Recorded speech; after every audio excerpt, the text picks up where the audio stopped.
Hi friends, welcome back to my channel NCC Gyan, your complete guide for A, B and C certificate exam.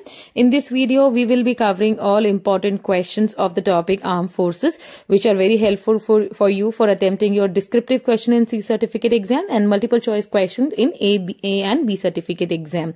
So we'll quickly start with the video. First, we will discuss about the Indian Armed Forces.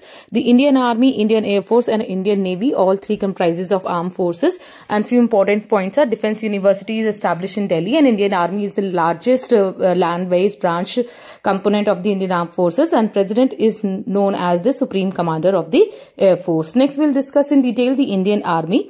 Indian Army is the land-based branch. It is the largest components of all the armed forces. यानी कि हमारी जितनी भी सेनाएं हैं, तीनों सेनाओं में से सबसे बड़ी ब्रांच जो है वो इंडियन आर्मी है, and it is headed by chief of army staff. इसके हेड को हम थल सेनाध्यक्ष कहते हैं, और उन्हें असिस्ट करने वाले अधिकारी हैं vice chief of army staff, 3 deputy chief of army staff, principal staff officer, head of arms and services, field army, which are also called commands. And in the Indian Army there are 7 commands and 1 headquarter which is located at Delhi. So you can be asked about whenever you are asked about writing a short note on the Indian Army, you are supposed to write all these points.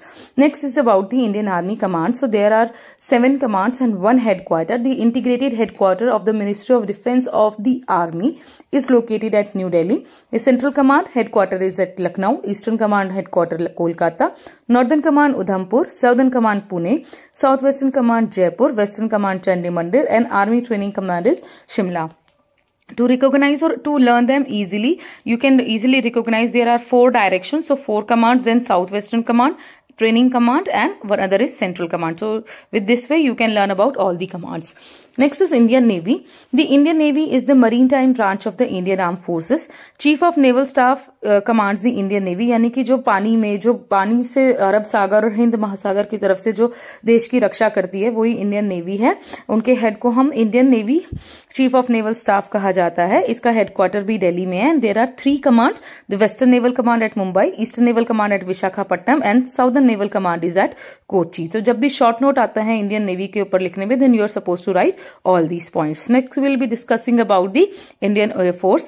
The few important points regarding the Indian forces, Indian Air Force are: the Indian Force is the youngest of the 3 service. यानी कि जो हमारी तीनों सेनाएं हैं उसमें सबसे young Indian air force है. इसकी एस्टैब्लिशमेंट 1932 में हुई थी, and it is the world's largest 4th air force, यानी कि पूरे विश्व में 4थी सबसे बड़ी वायुसेना है.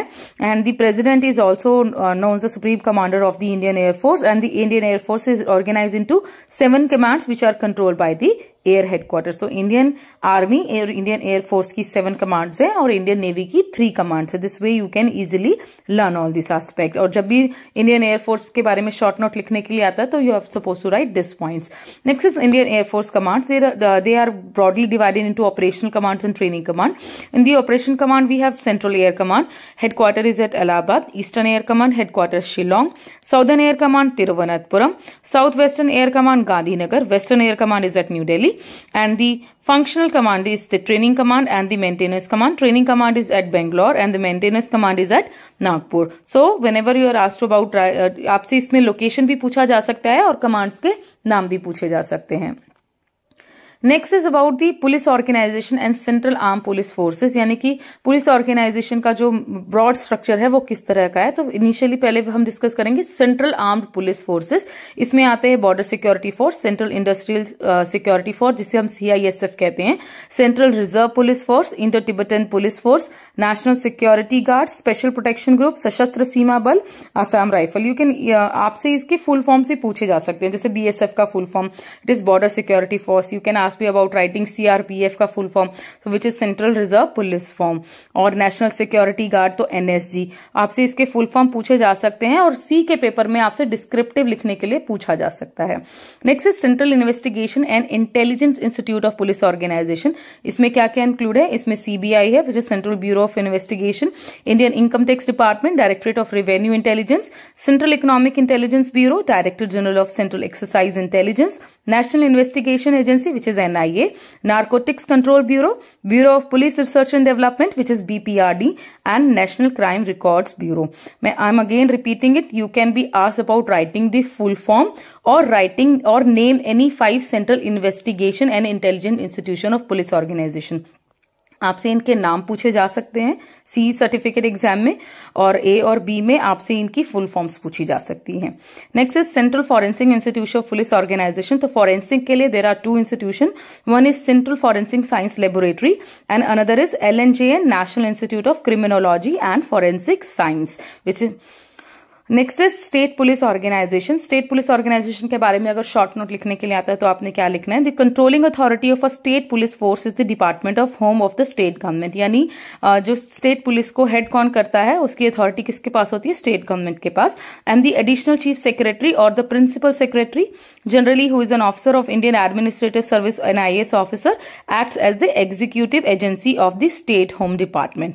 Each state and union territory of India has a state police force headed by a director general of police ranked officer. जो पुलिस होती है उसका काम होता है किसी भी राज्य में कानून यानी कि लॉ एंड ऑर्डर को बनाए रखना, और हर राज्य के लिए उस सरकार, हर राज्य पुलिस के लिए उस सरकार की, राज्य सरकार का जो होम डिपार्टमेंट होता है यानी कि जो गृह विभाग होता है वो रिस्पॉन्सिबल होता है। Next is honours and awards. So these are the various categories of honours and awards. We have gallantry awards of arm forces, Padma awards, president police medal for meritorious service, distinguished service awards for arm forces, governor's police medal for gallantry and disguise services, union home minister's medal for excellence in investigation, आंतरिक सुरक्षा सेवा medal, police special duty medal, पराक्रम पदक, कबीर पुरस्कार, communal harmony awards, fire service medal, home guard and civil defence medals.